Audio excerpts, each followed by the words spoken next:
السلام علیکم ورحمت الله وبرکاته.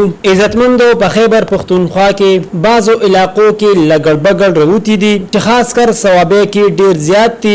د شپې په خلک باندې حمله کوي چې لګړ بګړ ګروپ شکل کې ګرځي چې کم انسان سي کوي په هغه باندې حمله کوي. په ثوابه ګوندون علاقې کې په یو کس باندې حمله کړې ده چې هغه خړلې ده چې په مقابله کې هاکس تکړاو خغه لګړ بګړ یې مړ کړو او نور لګل بګل ته او تختیدل. عزتمندو د شپې نا وخته مروزه زکه چې دا زناور ډیر زیات خطرناک وي. دینا مخ کو ورځو کې یو ماشوم یې گیر کړو چې هغه مکمل ختم کړو یعنی خوړلو په لاسونه ټول جسم یې ولا ختم کړو. نو مهرباني کې خپل ماشومان هم بارته مرو باسه زکه چې ډیر خطرناک سچويشن شروع ده. دینا په ځنګلو کې لارا غلطه شوې ده د کلو طرف ته روح کړی ده.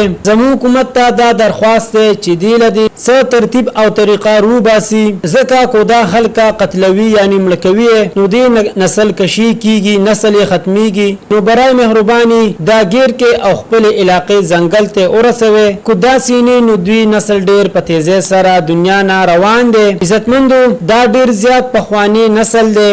دا د ګروپ په شکل کې روان وي. د دوی په مس کې ډیر خو اتفاق وي. دوی شیر سره هم مقابله کوي چې کله شیر هم گیر کی شیر هم چیر پار کوي پریدی نه. عزتمندو ډیر خیال کوي زه په زه خلق خولل دي ځانته ساته او ډیر احتیاط سره ګرځي. دوستانو دا وا زمونږ د دې وخت نیو معلوماتي ویډیو د نورو نیو معلوماتي ویډیو د لپاره زمونږ د چینل مدار سره سبسکرایب کړئ او وسه ټلای نشان وای چې هر یو نیو معلوماتي ویډیو تاسو ته په اسانه سره ملاويږي. والسلام.